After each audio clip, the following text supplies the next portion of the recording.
నమస్తే, welcome to wise monkeys media. నేను మీ KV. ప్రపంచం మొత్తం కూడా ఇప్పుడు ఒకే ఒక అంశం మీద ఎక్కువగా ఆసక్తి చూపిస్తోంది, అదే స్టాక్ మార్కెట్. ఎందుకంటే ఒక శాలరీతో ఫ్యామిలీని లీడ్ చేయాలి, మన అవసరాలు తీర్చుకోవాలి అంటే ప్రస్తుతం ఉన్న పరిస్థితుల్లో, ప్రస్తుతం ఉన్న బడ్జెట్లో అయితే కుదిరే అంశం కాదు. కాబట్టి బ్యాక్ ఎండ్గా లేదంటే ఓ సైడ్ ఇన్కమ్గా స్టాక్ని అనేది ఎంచుకుంటున్నారు. అయితే ఈ స్టాక్స్ మీద అవగాహన లేకపోతే మాత్రం చాలా ఎదురు దెబ్బలు తగలాల్సి ఉంటుంది, అంటే మనం ఫేస్ చేయాల్సి ఉంటుంది. అయితే స్టాక్ మార్కెట్ మీద అవగాహన పెంచుకోవడం ఎలా, అసలు స్టాక్ మార్కెట్లో ఎలాంటి ఇన్వెస్ట్మెంట్స్ చేయాలి, ట్రేడింగ్ చేయాలా, ఇన్వెస్ట్మెంట్ చేయాలా, సో ఈ రెండింటికి ఉన్న డిఫరెన్సెస్ ఏంటి, అసలు స్టాక్ మార్కెట్ గురించే పూర్తిగా తెలుసుకునే ప్రయత్నం చేద్దాం ఈ వీడియోలో అయితే. సో మనతో పాటు ఉన్నారు స్టాక్ మార్కెట్ మెంటర్ రాజన్ గారు. సో వారిని అడిగి స్టాక్ మార్కెట్ గురించి మీకున్న అనుమానాల్ని మీ ప్రశ్నలుగా నేనే వారిని అడుగుతాను. సార్ నమస్తే. సార్ నమస్తే, ఎలా ఉన్నారు? Yeah fine sir, fine. So చిన్న వయసులో అసలు స్టాక్ మార్కెట్ మెంటర్గా ఉండడం సో హ్యాపీ. అంటే డైరెక్ట్ క్వశ్చన్, అంటే సబ్జెక్ట్ మీద ఎక్కువ ఫోకస్ అనుకుంటా మీకు. Okay sir. సార్ అసలు చాలా మందికి ఏంటంటే ట్రేడింగ్ అంటారు, ఒక్కొక్కసారి ఇన్వెస్ట్మెంట్ అంటారు. స్టాక్స్ కి సంబంధించిన విషయాలు ఇవైనా, కానీ ట్రేడింగ్ కి ఇన్వెస్ట్మెంట్ కి అసలు ఒక క్లారిటీ అనేది తెలియదు. ఏదో స్టాక్ లో మనం పెట్టేసామా, అమౌంట్ పెట్టేసామా, దాని నుంచి ప్రాఫిట్స్ వచ్చాయా లేదంటే లాస్ వచ్చాయా, ఇదొకటే మైండ్ లో ఉండిపోతుంది పీపుల్ కి, ఎవరైతే క్లయింట్స్ ఉన్నారో వాళ్ళకి. అసలు ట్రేడ్స్ అంటే ఏంటి, ట్రేడింగ్ అంటే ఏంటి, ఇన్వెస్ట్మెంట్ అంటే ఏంటి, వాటి రెండింటికి ఉన్న డిఫరెన్స్ ఏంటి సార్? బేసికలీ ఇన్వెస్ట్మెంట్ అనేది ఇట్స్ లాంగ్ టర్మ్ సినారీ ఉంటుందండి. ట్రేడింగ్ అనేది it's day to day activity, just like a job. మనకి ఇప్పుడు 9 to 5 జాబ్ ఎలా ఉంటుందో ఇండియన్ మార్కెట్లో 9 to 3:30 వరకు ట్రేడింగ్ ఉంటుంది. సో ట్రేడింగ్కి ఇన్వెస్ట్మెంట్కి ఎలాంటి కైండ్స్ ఆఫ్ రిస్క్ ప్రొఫైల్స్ ఉంటాయనంటే, ఇన్వెస్ట్మెంట్లో ఇట్స్ లాంగ్ టర్మ్ గేమ్ కాబట్టి ఎప్పటికైనా జస్ట్ లైక్ మనం ఇప్పుడు ఒక ల్యాండ్ మీద, గోల్డ్ మీద ఎలా అయితే ఇన్వెస్ట్ చేస్తామో అలాగే స్టాక్స్ మీద కూడా ఇన్వెస్ట్ చేస్తాం. We are just investing on companies. But trading అనేది ఏంటంటే it's day to day activity. Buy చేస్తాం, సెల్ చేస్తాం, it is very much volatile. So ఈ రోజుల్లో ఏం జరుగుతుందనంటే క్విక్ మనీ ఎర్న్ చేయొచ్చు అన్న కాన్సెప్ట్తో, జస్ట్ బికాస్ 100లో ఒకరు చేశారు కదా, ఆ 10,000ని ₹1,00,000 చేశారు కదా, చేయడం ఇంపాసిబుల్ అని నేను అనట్లు. It is possible. బట్ మీరు చేయగలరా, మీరు నేర్చుకున్న దాంతో మీరు చేయగలరా, లేదా మీ దగ్గర ఏదైనా స్ట్రాటజీ ఉంటే అది వర్కౌట్ అవుతుందా లేదా అన్నది తెలియకుండా మన వాళ్ళు ఏంటంటే జస్ట్ ఆ గ్రీడ్ అని అంటారు కదా, దానికి వెళ్ళి లేదు నాకు పర్ డే 1% వద్దు, 2% కావాలి, ఈ రోజు లక్కీగా 3% వచ్చింది అనుకోండి, రేపు మళ్ళీ 1% వద్దు, రేపు నాకు 3% కావాలి, అలా సంపాదిస్తారు, ఉన్నదంతా పోగొట్టుకుంటారు. ప్రతి ఒక్కరికి ఉండేది ఏంటంటే బిగినర్స్ లక్. సో పోగొట్టారు, ఒక 50,000 పోగొడతారు. ఆ 50,000ని మళ్ళీ రికవర్ చేద్దాం అనేదితో 1,00,000 అప్పు చేస్తారు. ఆల్మోస్ట్ ఇప్పుడు ఏం జరుగుతుందంటే మేడం, 2020లో వెన్ వి వర్ ట్రేడింగ్, ఆ టైంలో మనకి ఇండియన్ సర్వే ప్రకారం పర్ డే ట్రేడ్ చేసే వాళ్ళు 7,00,000 మంది ఉండేవాళ్ళు మొత్తం ఇండియాలో. మనం ఉన్న జనాభాలో 7,00,000 మంది ఉండేవాళ్ళు. కోవిడ్ వల్ల అది 7 lakhs నుంచి 21 lakhsకి వెళ్ళింది. ఆ అలవాటు జనాలకి ఎంత ఇదిగా అయిపోయిందంటే ఈ రోజు 1,00,000 మందికి పైగా రోజు పొద్దున్న లేచి ట్రేడ్ చేస్తున్నారు. సో ఇక్కడ ఇన్వెస్ట్మెంట్ అన్నది ఏంటంటే ఎప్పుడైనా లాంగ్ టర్మ్ లో మంచిది, కానీ జనాలకి ఇన్వెస్ట్మెంట్ వల్ల చాలా స్లో రిటర్న్స్ వస్తాయి అన్నది వద్దు. వీళ్ళకి ఎవ్రీడే క్విక్ మనీ కావాలి, క్విక్ మనీకి అలవాటు పడిపోయారు జనాలు. సో దీనివల్ల ఏమవుతుందంటే కంటిన్యూస్గా ట్రేడ్ చేద్దాం, ఒక 10,000తో ఈ యూట్యూబ్లలో కూడా 10,000తో ₹1,00,000 అర్న్ చేయొచ్చు అన్న బోల్డ్ వీడియోలు రాగానే అరే వీడు చేస్తున్నప్పుడు నేను ఎందుకు చేయలేను అన్నది జనాలకి బాగా నిజంగా. దీని మీద ఫేక్ న్యూస్ చాలా స్ప్రెడ్ అయిపోతున్నాయి, అందుకే సెబీ రెగ్యులేషన్స్ పెడుతుంది. But at the end of the day చేసే వాళ్ళు చేస్తున్నారు, చాలా మంది అన్రిజిస్టర్డ్ ఉంటున్నారు. ఏంటంటే ఎందుకంటే మంచి అనేది తొందరగా అటువైపు మోల్డ్ అవ్వం, చెడు అంటే ఫాస్ట్ ఎర్నింగ్ అనేది ఏంటంటే ఈజీ మనీ, క్విక్ మనీకి అలవాటు పడిపోయింది ప్రపంచం అంతా. మేడం ఫస్ట్ అన్నిటికన్నా మెయిన్ ప్రాబ్లం ఏంటంటే మనీ ఎంత వస్తుంది అని ఆలోచిస్తారు, కానీ వచ్చినా పోయినా ఎందుకు పోతుంది అన్న క్వశ్చన్ వాళ్ళు అడుగురు. సో నేను ఆల్మోస్ట్ లాస్ట్ 3 yearsగా మెంటరింగ్ స్టార్ట్ చేశాను. లైక్ 1 to 1, 1 to 2, 1 to 5 అట్లా క్లాసెస్ చెప్పడం స్టార్ట్ చేశాను. Almost 90% of the people who came to me వీళ్ళంతా loss making people.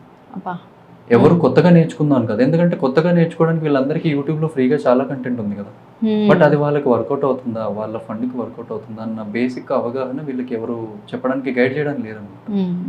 So recently మేము ట్రూ విత్ అకాడమీ నుంచి the way we started mentorship program is to educate especially Telugu పీపుల్ని ఎందుకు focus చేస్తున్నామని అంటే 2024-25 సర్వే ప్రకారం Telangana is the highest loss making state, wear more than 10 crore people have made 1,97,000 average loss. అంటే ఒక మనిషి 2 లక్షల రూపాయలు 1 yearకి పోగొట్టుకున్నారు. Second most loss making state ఏంటి అంటే ఆంధ్రప్రదేశ్, 1,85,000 వాళ్ళు. సో అందుకని వీ హావ్ టేకెన్ అంటే లైక్ బెట్టింగ్ యాప్స్ లాగే ఉంది ఇక్కడ కూడా. అంతే అండి, వీళ్ళు దాన్ని గ్యాంబ్లింగ్ గా చూస్తే అలాగే ఉంటుంది. ఎందుకు ఒక పర్టికులర్ స్టాక్ పైకి వెళ్తుంది, దానికి రీజన్ ఏంటి, ఏమన్నా న్యూస్ ఉందా, లేక కంపెనీ పర్ఫార్మెన్స్ ఉందా, ఫండమెంటల్స్ ఏంటి, టెక్నికల్స్ ఏంటి, ఇవన్నీ అవసరం లేదు. ఎందుకు హర్డ్ మెంటాలిటీ అంటారు కదా మేడం, గొర్రెల మంది అంటారు. అయ్యో నా కొలికి ఇందులో ఇన్వెస్ట్ చేశాడు నేను చేస్తాను, అంతే అంతే అంతే. పక్కోడు ముందుకెళ్తున్నాడు, మనం వాడి వెనకాల వెళ్దాం, వాడు ఎంత శ్రమించాడో ఎంత కష్టపడ్డాడు అనేది మనకు అనవసరం. అలాగే ఉంది ఇప్పుడు ప్రెసెంట్. అయితే మీరు ట్రేడింగ్ని సజెస్ట్ చేస్తారా లేదంటే ఇన్వెస్ట్మెంట్ని సజెస్ట్ చేస్తారా? నేను 90% ఆఫ్ ద పీపుల్, ఎందుకంటే ట్రేడింగ్ అన్నది it's completely psychology and risk management based subject. ఏముంటుంది మేడం, ఒక 4 స్ట్రాటజీలు ఒక 10 రోజులు నేర్చుకుని వాటిని ప్రాక్టీస్ చేస్తే అంటారు కదా, మనకి చక్కగా రాయి కూడా బంగారం అయిపోద్దని అంటారు కదా. సేమ్ వేలో మీరు ఒకటే స్ట్రాటజీని 1000 సార్లు ప్రాక్టీస్ చేస్తే ఆటోమేటిక్గా మీకు దాని ఇన్ అండ్ అవుట్స్ తెలుస్తాయి. బట్ మన వాళ్ళకి అలా కాదు, రోజుకు కొత్త స్ట్రాటజీ ట్రై చేయాలి, అది వర్కౌట్ అవ్వకపోతే ఇంకోటి, అది వర్కౌట్ అవ్వకపోతే ఇంకోటి, అలా చేస్తూ ట్రేడింగ్లో they end up making losses. So 90% of the people I always suggest to go for trading, investing in the longer run. Trading ఒకవేళ లేదు, నాకు చేయాలని ప్యాషన్ ఉంది, ఇంట్రెస్ట్ ఉంది అని అంటే కుదురుగా నేర్చుకొని ఒక రిస్క్ మేనేజ్మెంట్, నా దగ్గర 1,00,000 రూపాయలు ఉన్నాయనంటే 1,00,000 రూపాయలు డైరెక్ట్గా ట్రేడ్ చేయొద్దు, ఒక 20,000తో స్టార్ట్ చేయండి, ఆ 80,000 అలా ఉంచండి. సో అలా ఒక రిస్క్ మేనేజ్మెంట్ అన్నది నేర్పిస్తూ మేము ఓకే. అంటే జనాలు కూడా ఈ మధ్యకాలంలో ఏంటంటే స్టాక్స్లో పెట్టాము, ఈరోజు ఇంత లాస్ వచ్చింది, అది ఎలా చెప్తున్నారంటే టైం బాగాలేదు పోయే రేపనే రోజు వస్తాయిలే అని వీళ్ళ ఆలోచన. అంటే కొంచెం దీనిలో నేర్చుకుందాము, కొంచెం డెప్త్కి వెళదాము, ఎందుకు పోతున్నాయి అనేది ఆలోచిద్దాము అన్న ఆలోచన ఎవరికి ఉండట్లేదు. అవునండి, ఎందుకంటే జనాలకి లైక్ క్విక్ మనీ బేసికలీ అలవాటు పడిపోయారు. ప్రాఫిట్ నెంబర్ అది గ్రీన్ కలర్లో ఎంతసేపు ఉంటే అంత హ్యాపీగా అనిపిస్తుంది, రెడ్ కలర్లో ఉంటే అది వాళ్ళ వల్ల సహించలేరు, they cannot take it. So అది ఎందుకు అవుతుందన్న ఇప్పటికీ అదే same, I repeat the same thing, ఎంత వస్తుంది ఎంత పోతుంది అన్న ఆలోచన తప్ప ఎందుకు వస్తుంది ఎందుకు పోతుంది అన్నది వద్దు. వస్తే హ్యాపీగా ఉంటారు, పోతే బాధపడతారు. సో ట్రేడింగ్ అన్నది ఎమోషన్లెస్ జాబ్, రోబోటిక్ గా. ఓకే, ఇప్పుడు లెట్స్ సే మీరు ఒక 1 lakh తో ట్రేడింగ్ స్టార్ట్ చేశారు, పర్ డే మీరు ఒక 1,000 రూపీస్ ఇద్దాం అనుకుంటున్నారు, 20 days ఉంటాయి పర్ మంత్ ట్రేడింగ్ లో, మీరు ఒక 15 days ప్రాఫిటబుల్ వచ్చి ఒక 4 days లాస్ అవుతున్నారంటే ఓకే, మీరు స్టిల్ 11 daysతో మీరు ప్రాఫిట్ వస్తున్నారు. బట్ ప్రతిరోజు 1,000 రూపాయలు ప్రాఫిట్ తీసి లాస్ అయిన రోజు మాత్రం 5,000 పోగొట్టుకుంటే ఏం లాభం ఉంది, ఇంకేం ప్రాఫిట్ ఉంటుంది? సో ఈ చిన్న పాయింట్స్ అన్నమాట, your average loss should be less than your average profit. ఆ డిసిప్లిన్ అన్నది ఎవరికి అలవాటు అవ్వదు. సో ఇది అలవాటు అవ్వక ఆ మెంటల్ స్ట్రెంత్ లేక they end up losing their entire money. So trading అన్నది it's very risky job. We will never suggest for anybody to do without proper understanding. దాని మీద కొంచెం ఏముంటుంది, ఎవ్రీడే ఒక 1 hour పెట్టి నేర్చుకుంటే కుదురుగా ఒక 1 month లో మంచి సబ్జెక్ట్ వస్తుంది. దాని తర్వాత you take experiment, because at the end of the day it is money. ఇప్పుడు నేను చూస్తున్న వాళ్ళు, మా దగ్గరకు వస్తున్న వాళ్ళు కూడా చాలా మంది ఏంటంటే ఒక 30,000తో స్టార్ట్ చేస్తారు, వీళ్ళకి వచ్చిన బోనస్లు కానీ ఒక 3 నెలల శాలరీలో సేవ్ చేసుకున్న దాంతో పోగొట్టేస్తారు ఆ డబ్బుని. ఇంకొకరి దగ్గర 50,000 అప్పు తెచ్చుకుంటారు, ఆ డబ్బు కూడా పోగొట్టేస్తారు. అంతేగాని వీళ్ళు ఒక 30,000 పెట్టి నేర్చుకొని ఒక సర్టిఫైడ్ మెంటర్స్ ఎవరు ఉన్నారు, లేదా ఎన్ఎస్సికి అకాడమీకి వెళ్దాము, అదంతా ఉండదు. కొన్ని యూట్యూబ్లో ఉన్న ఫ్రీ కంటెంట్ అని కూడా యూటిలైజ్ చేసుకోవడం వీళ్ళకి రాదు. ఎందుకు, యూట్యూబ్లో ఆల్రెడీ 100కు పైగా ఉన్నాయి, ఏది వాడాలో అర్థం కాదు. అంటే పాజిటివ్స్ చెప్తారు, నెగిటివ్స్ కూడా చెప్తారు. నెగిటివ్స్ వినరు అసలు, నెగిటివ్స్ ఫస్ట్ ఆఫ్ ఆల్ చెప్పరు. అంటే ఒకవేళ చెప్పినా కూడా పాజిటివ్స్ అంటే ఎంత అట్రాక్టివ్ గా ఉంది అది ఇది అని చెప్పేసి అవే తీసుకుంటారు, అంతే కదా మేడం. సో నెగిటివ్ అనేది ఒక పాయింట్ ఉన్న అక్కడి నుంచి మనకు వచ్చిన ఇన్ఫర్మేషన్ వచ్చేసింది అనుకుంటారు. 1,00,000 రూపాయలతో రోజు 2,000 చేయొచ్చు అని అంటే డైరెక్ట్ గా మంత్ కి 25 days ఉంటాయి, ఓకే 50,000 వస్తుంది, నా 50% అయిందని ఆలోచిస్తారు. కానీ ఎంత పోతే నేను రెడీ రెడీగా ఉన్న నా రిస్క్ బేర్ చేయడానికి అన్న ఒక్క క్వశ్చన్ ఎవరిని వాళ్ళు అడుగుంటే అందరు డబ్బులు మిగులుతాయి. ఓకే సార్, ఇప్పుడు ఈక్విటీ డెరివేటివ్స్ అని చెప్పేసి అంటూ ఉంటారు. అసలు ఈ రెండు ఏంటి అర్థం? మీరు ఏది సజెస్ట్ చేస్తారు? ఈక్విటీస్ అనేవి స్టాక్స్. బేసిక్ గా ఇట్స్ లైక్ ఇన్వెస్టింగ్. ఆ కంపెనీలో ఒక షేర్ కొంటున్నారు మీరు. ఇప్పుడు హెచ్డిఎఫ్సి బ్యాంక్ ఉంది. హెచ్డిఎఫ్సి మార్కెట్ క్యాప్ అన్నది ఆల్మోస్ట్ ఒక 16 lakh crores ఉంది. అందులో మీరు ఒక షేర్ 1200 రూపీస్కో 1500 రూపీస్కో ఒక షేర్ కొంటున్నారు, అంటే ఓనర్షిప్ తీసుకుంటున్నారు. అది లాంగ్ రన్ లో ఎప్పటికైనా మంచి కంపెనీ కాబట్టి పైకి వెళ్తుంది, అలా ఉంటుంది. ట్రేడింగ్ అన్నది ఏంటంటే పర్ డే యాక్టివిటీ. ప్రైస్ పైకి వెళ్ళిన, ఇప్పుడు మీరు తక్కువలో కొని ఎక్కువ కమ్మితే ప్రాఫిట్, ఎక్కువలో అమ్మేసి తక్కువ కొంటే కూడా ప్రాఫిట్. సో మీరు యాజ్ ఎ ట్రేడర్ మీరు సెల్ చేసి బై చేయొచ్చు, బై చేసి కూడా సెల్ చేయొచ్చు. It's both way game. In as investing ఈక్విటీలో మీరు ఒకసారి కొన్నాక పడిపోయిందంటే పట్టుకొని కూర్చోవాలి, లాస్ లో సెల్ చేస్తారు, పైకి వెళ్తే ప్రాఫిట్ లో అమ్ముతారు. బట్ యాజ్ ఎ ట్రేడర్ మీరు లెట్స్ ఒక 200 రూపీస్కి సెల్ చేసి 150కి తర్వాత కొనుక్కున్నారు అనుకోండి, 50 రూపీస్ ప్రాఫిట్ వస్తుంది కదా. సో ఇక్కడ సెల్లింగ్ బయింగ్ రివర్స్ లో కూడా చేయొచ్చు అనమాట. సో అండ్ ట్రేడింగ్ అనేది it's a very volatile and short term activity. Without proper guidance and proper disclaimers లేకుండా ఎవరు చేయకూడదు కూడా. మన వాళ్ళు ఏంటంటే ఈజీగా టిప్స్ ట్రిక్స్ కి వీటి అలవాటు పడిపోవడం, పెయిడ్ టెలిగ్రామ్ గ్రూప్స్ కి అలవాటు పడిపోవడం. ఎందుకంటే 5000 రూపీస్ పే చేస్తే ఎవ్రీడే 3000 రూపీస్ అర్న్ చేసేలాగా మీ 10,000తో వచ్చేలా నేను చెప్తాను అంటారు. ఆ పెయిడ్ టెలిగ్రామ్స్ గ్రూప్స్ కి అలవాటు పడిపోయి ఆల్మోస్ట్ మన హైదరాబాద్ లోనే లైక్ ఇవే ఉంటాయండి ప్రాబ్లమ్స్ అన్ని. అందరూ ఓకే, మీ దగ్గరికి అలాంటి వాళ్ళే వస్తూ ఉంటారు దగ్గర వచ్చే వాళ్ళు అందరూ అంతే. Okay, irrespective age. అంటే మాకు 62 years అతను లాస్ట్ 40 years ఆయన ట్రేడింగ్ చేస్తూ మళ్ళీ ఒక 80 lakhs వరకు ఎలా పోగొట్టుకున్నారు అన్నది చెప్పడం. ఆయన నేను మెంటర్షిప్ స్టార్ట్ చేశాను. సో ఆల్మోస్ట్ రిటైర్మెంట్ దగ్గరకు వచ్చాక he just want to become profitable in his life. Okay, అంటే అంత వయసులో ఉన్న కొంచెం అవగాహన లేకుండా చేశారంటే అంటే మీరు సబ్జెక్ట్ నేర్చుకున్నాక కూడా సైకాలజీ మీకు డెవలప్ అవ్వకపోతే, ఆ డిసిప్లిన్ మీకు డెవలప్ అవ్వకపోతే age is just random number ఆ టైంలో.